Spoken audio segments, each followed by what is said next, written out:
The Warden is finally here, and with it comes a bunch of new features like the Deep Dark, Ancient Cities, Sculk Blocks, and new enchantments in this first experimental snapshot of Minecraft 1.19.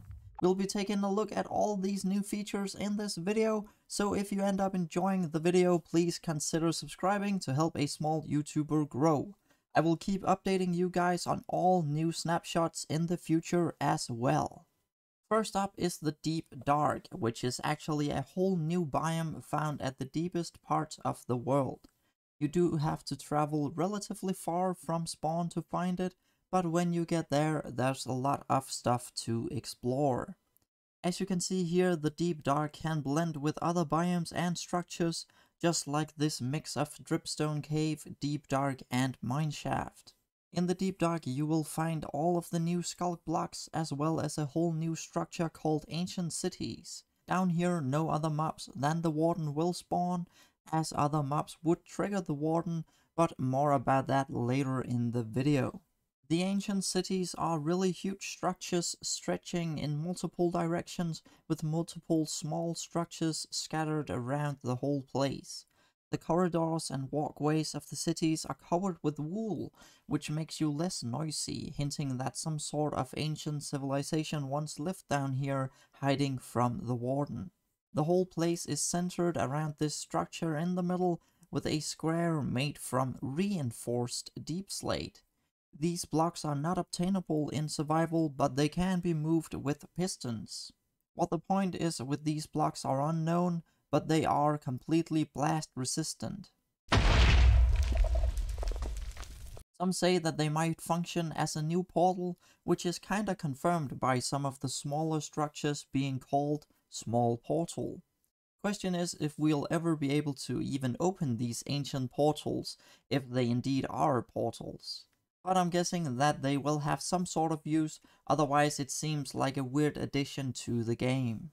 Around the city, there's scattered sculk patches, candles, and even skeleton skulls. There's also chests with loot, which right now consist of bones, snowballs, candles, sculk blocks, enchanted books, healing potions, and name tags. This might be upgraded though, as one of the Minecraft creators has tweeted out that they want to add better loot in the future. The loot right now also hints to some interesting lore of the ancient civilization, avoiding the Warden with throwing snowballs and lighting candles. The most notable loot is of course the new enchanted books, which can only be found in Ancient Cities, and that is the Swift Sneak. The enchantment can be applied to boots, and will make the player move faster while sneaking. There's 3 levels of this, and that will make it a lot easier to loot any later ancient cities that you find. All of the Sculk Blocks spawn naturally in the Deep Dark, or is grown by the Sculk Catalyst, but more about that later. All of them require Silk Touch to be picked up, or else they will only drop XP. The hoe is the most efficient tool to pick them up with, so if you enchant a hoe with Silk Touch, that is the absolute best tool to pick it all up. The most common Sculk block is just called Sculk, and that is the main block in the Sculk patches. The only special thing about this block is that although wool will prevent Sculk sensors from sensing you, if you place wool directly on the Sculk, the sensor will pick up on that. Sculk veins are the outer parts of the Sculk patches, and they function similarly to glow lichen, as they can hold water. But they can also be waterlogged, which looks super cool as a decoration. The Sculk Catalyst sucks in XP from dying mobs around it within an 8-block radius, and generates other Sculk Blocks from that XP. The amount of XP decides how far from the catalyst the Sculk can spread, so there is a limit to this spread. The charge of XP can convert to a sensor or a shrieker if 4 blocks from the catalyst. We already know about the Sculk sensor, which will pick up on vibrations and alert the Sculk shriekers. It can also be used in redstone, and as formerly mentioned, you can avoid activating them by blocking it with wool or maybe even walking on wool. Finally, the Sculk Shrieker will respond to signals from the Sculk sensor and summon the Warden. It should take a few attempts as the player can hear the Warden getting closer before it suddenly jumps out of the ground. But there seems to be a bug in this version where the Warden will appear immediately after every trigger after you've summoned it for the first time. Both the Sculk Trigger and the Warden will give the player the darkness effect, which consists of pulses of darkness that lower the overall brightness of the world. So lights are super important to be able to see anything. The effect can be turned brighter in the options, but it will not remove the fog that surrounds the player when the Warden and the Shrieker gives the darkness effect. Finally, let's talk about the star of this snapshot, the Warden. And saying the Warden is actually a mistake, as there is multiple of these disturbing creatures hiding down in the Deep Dark, and yes, you can summon more than one of them at a time, making it extremely dangerous.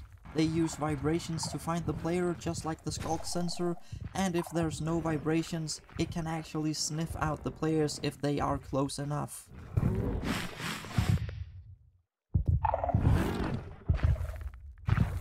When the Warden has been summoned, it will get angrier the more vibrations it feels. You can see its anger level on the souls in its chest. When angered too much, it will charge at the source of vibrations with speed and an almost unstoppable force. If you manage to make no vibrations while the Warden hunts you, it will go back into the ground after 60 seconds.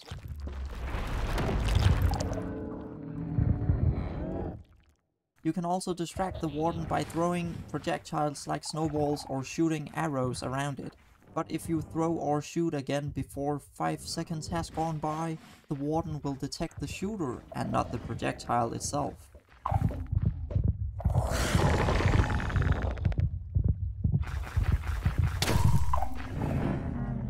Shields are of small use in a direct fight with the Warden, as it can disable shields just like axes can.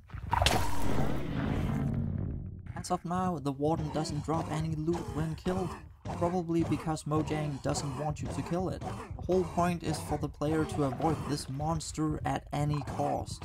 If you do want to fight it anyways, you have to be warned. This absolute beast has a total of 42 hearts of health and an attack range of up to 15.5 hearts. And that is everything we know about the Deep Dark so far. If you have any questions or just want to discuss this epic update, then let me know down in the comments below.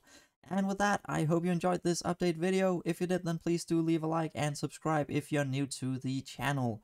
Check out the links in the description where you'll find all my socials and the links to my Discord servers, as well as the Discord server from Erratic Craft. With all that out of the way, thank you so much for watching.